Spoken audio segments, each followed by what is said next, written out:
হযরত ইউনূস আলাইহিস সালাতু ওয়াস সালাম মাছের পেটে গিয়েছিলেন কয়দিনের জন্য? কয়দিন? 2 দিন। আর কেউ জানেন না? তো এই জানা কথাগুলো কেন আপনাদের মুখ দিয়ে বেরোয় না? হযরত ইউনূস আলাইহিস সালাতু ওয়াস সালামকে টাইগ্রিস নদীতে বড় একটা হাঙর মাছে গিলে নিয়েছিল, গিয়ে মাটির তলায় বসে গেছিল। মাছের পেটের ভেতরে তিনি ছিলেন 3 দিন 3 রাত। কয় অন্ধকারে? 3 অন্ধকারে। রাতের অন্ধকার, পানির অন্ধকার, মাছের পেটের অন্ধকারে। ওইখানে চলে গেছিলেন নদীর তলায়, সমুদ্রের তলায় মাছ বসে গেছিল নবী ইউনূসকে খেয়ে। উনি দোয়া করেছেন। এই দোয়াটা বড় ফজিলতের দোয়া। আপনি যত বড় মুসিবতে পড়বেন না কেন, যদি বিছানায় শুয়ে এই দোয়াটা করতে পারেন, তো মওত যদি আপনার লেখা না থাকে তাহলে আপনি অবশ্যই ভালো হয়ে যাবেন। এই দোয়াতে এত বড় তাসির আল্লাহ তাআলা দিয়েছেন। মুসিবতের দোয়া আপনাদের কয়জনের জানা আছে? দয়া করে হাত তুলে আমাকে সাড়া দেবেন। যেমনি শেষ হবে দোয়াটা, লা ইলাহা ইল্লা আনতা সুবহানাকা ইন্নী কুনতু মিনাজ জালিমিন। ওই যেটি হাত তুলেননি তার মানে জানেন না। যদি না জানেন তো একটা মক্তবের মৌলভী সাহেবের কাছে একটা কাগজ দিয়ে বাংলাতে লিখে নিয়ে বলবেন, মুসিবত থেকে উদ্ধার পাওয়ার দোয়াটা মৌলভী সাহেব একটু লিখে দাও তো। আপনার মৌলভী লিখে দিবে বাংলাতে, আপনি মুখস্থ করে নিয়েন। বড় ফজিলতের দোয়া। কি বলছে ইউনূস নবী শেষখানে দেখেন তো, লা ইলাহা ইল্লা আনতা সুবহানাকা ইন্নী কুনতু মিনাজ জালিমিন। যা হলো তাহলে শেষখান হলো কি, আমি হলাম একজন জুলুমকারী, আমি হলাম একজন অন্যায়কারী। আপনি জিজ্ঞেস করুন আমাকে কিংবা আর কোনো আলেমকে, একজন নবী কিসের জন্য নিজেকে বলছেন আমি জালিম, আমি হলাম অমান্যকারী, আমি অন্যায় করেছি, আমার নাম অন্যায়কারী। তিনি কি অন্যায় করেছিলেন? যেই টাউনে তাকে পাঠা হয়েছিল সেই টাউনটার নাম হলো নাইনাওয়া। টাউনটার নাম নাইনাওয়া। 1,20,000 লোকের কাছে তাকে পাঠানো হয়েছিল, এদেরকে ঠিক করো, সোজা পথে আনো।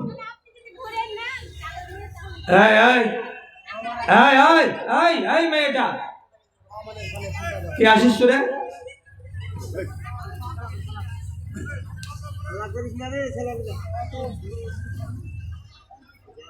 একটু শান্ত থাকো, একটু শান্ত থাকতে চেষ্টা করো, গলার আওয়াজ যেন আমি শুনতে না পাই। তো ওখানকার লোকটি ছিল আমাদের শেরশাবাদ জাতিরই মনে হয়, নাহলে অত হ্যাং থাকে না। ওরা এত বুঝাচ্ছেন নবী ইউনূস, কোনো কথা কাজই দেয় না কোনো কথা। শেষে জানে খেদ হয়ে গেল নবী ইউনূসের। হ্যাঁ, যে লোকগুলোকে দিন আর রাত বুঝাচ্ছি একটা কথাই বুঝতে চাই না, আল্লাহ তাআলার কথাকে শুনতে মানতেই চাই না, তোমাদের মতো লোকের কাছে এখানে থাকবো না, আমি চলে যাবো। ঠিক আছে, কাজের সময় তো দিও না, এখানকার এসে যারা দিচ্ছ এখানে জমা দাও, শেষখানে আমি একসাথে দোয়া করে দেবো। এই জায়গাতে মোহরিকে দিয়ে দিবা। মনের আগে গ্রাম ছেড়ে এবার ব্যাগে পুটলা পাটনিতে কাপড় ধরিয়ে নিয়ে বলছেন চললাম। তোর গা থাকলো, রুস্তুম চললো। তাহলে গ্রাম ছেড়ে চলে যাচ্ছেন, তো তোমাকে পাঠিয়েছি এখানকার লোককে হেদায়েত করতে। কে? আমি আল্লাহ। লোকেরা কথা শুনে না, তো তুমি আমাকে বলো। তুমি রাগ করে গ্রাম ছেড়ে চলে যাচ্ছ, আমি আল্লাহ তোমাকে বলেছি যে তুমি চলে যাও গ্রাম থেকে? তা আমি যেখানে বলিনি তোমাকে গ্রাম ছাড়তে, তো কার আদেশে তুমি গ্রাম ছাড়লে?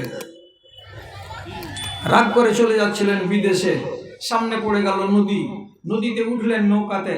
তখনকার রীতি আর নীতি ছিল এই যে নিজের মুনিবকে মালিককে না বলে যদি কেউ নৌকাতে চড়ে, নৌকা ডুববে, নৌকা যাবে না। আগে একটু দূর যেতে মাত্রই নৌকা টলতে লাগলো। তখন নাবিকটা তখন হাত জোড় করে বলছে, ওরে আমার প্যাসেঞ্জারেরা, কে তোমরা আছো এই নৌকার উপরে যে নিজের মাকে কিংবা বাপকে কিংবা নিজের মালিককে বলে আসনি, নাফরমানি করে এসেছো, নৌকাটা ডুবে যাচ্ছে, আল্লাহর ওয়াস্তে নিজেকে বলো কে আছো আল্লাহর বান্দা।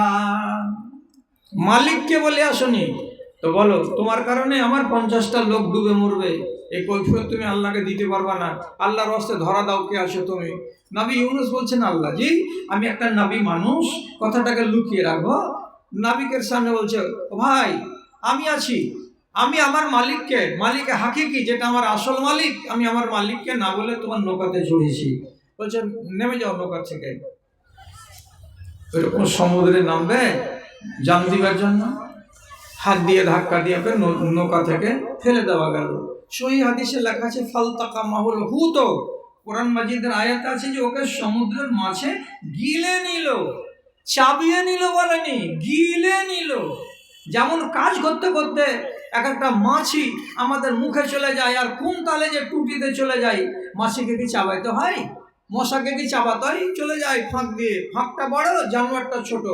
কত বড় মাছ ছিল, এবারে গায়ে একটা আঁচড় পর্যন্ত লাগলো না, আর নবী ইউনূস একবারে মাছের পেটে। এই যে মাছের পেটে চলে যখন নিচে চলে গেলেন একবারে, তখন খানিকক্ষণ জ্ঞান ফিরেনি। এবার হঠাৎ করে কানে শুনতে পাচ্ছেন ঝিনুকের আওয়াজ, শামুকের আওয়াজ, কিছু ছোটখাটো প্রাণী আছে তাদের আওয়াজ। তখন একজন নবী নিজে নিজে প্রশ্ন করে বলছেন, আল্লাহ এরা যে আওয়াজ করছে, তো এদের আওয়াজ কেউ শোনার যদি না আছে তো আওয়াজ করছে কেন? ঠিক তুমি এদের আওয়াজ শোনো। তো সমুদ্রে পানির তলায় যদি শামুকের আওয়াজ তুমি শুনো, তো আমার মতো একটা লোক মাছের পেটে আছি, তাই বলে কি তুমি আমার আওয়াজ শুনতে পাবে না?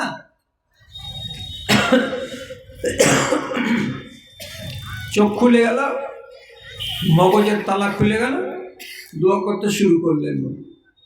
দোয়াটা কি বলছেন? শেষখানে কি শব্দটা আছে খেয়াল আছে? লা ইলাহা ইল্লা আনতা সুবহানাকা ইন্নী কুনতু মিনাজ জালিমিন।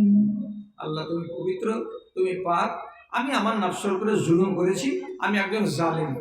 তো তুমি এই জালিমকে মাফ দাও আল্লাহ, তোমার জাতের কসম আর তোমার জাতের পবিত্রতা গাইছি, তুমি আমাকে রেহাই দাও। 3 দিন ধরে যখন না গাড়ে দোয়া করতে লাগলেন মাছের পেটে পড়ে পড়ে পড়ে পড়ে, 3রা দিনের দিন গত হয়ে যাওয়ার পর আল্লাহ তাআলা মাছকে ইলহাম করে বলছেন, মাছ এই লোকটাকে উগলিয়ে দে নদীর কিনারায়। মাছ তাকে নদীর কিনারাতে গিয়ে উগলে বাহির করে দিল পেট থেকে। যেমন গোটা মানুষ গিলেছিল তেমনি গোটা মানুষকে বাইরে করে দিল। সারাটা শরীর ভিজে একদম জ্যাবে হয়ে আছে, আর ওই শরীরে যদি একটা খালি মাছই বসে যায়, পটাং করে একবারে ছাপ ফুকিয়ে দেবে, পোকা হয়ে যাবে শরীরে। নবী ইউনূস কিন্তু মুসিবতে পড়ে যাবেন। আল্লাহ রাব্বুল আলামিন বলছেন, ওই আমার নবীকে বাঁচাবার জন্য কি করলাম, সমুদ্রের কিনারাতে এক নিমেষের ভেতরে আমি একটা ইয়াকতিনের গাছকে উগিয়ে দিলাম। ইয়াকতিনের মানে হলো কদ্দু, ইয়াকতিনের মানে হলো লাউ। লাউয়ের গাছে লাউয়ের পাতাতে একটা গন্ধ আছে, জীবনে কোনো মাছি বসে না, জীবনে কোনো দিন এই সমস্ত উড়া উড়া পোকাগুলো বসতে যায় না। গাছে তাকে ঘিরে নিল, 24 ঘন্টা গত হলো, গায়ের চামড়া শক্ত হলো।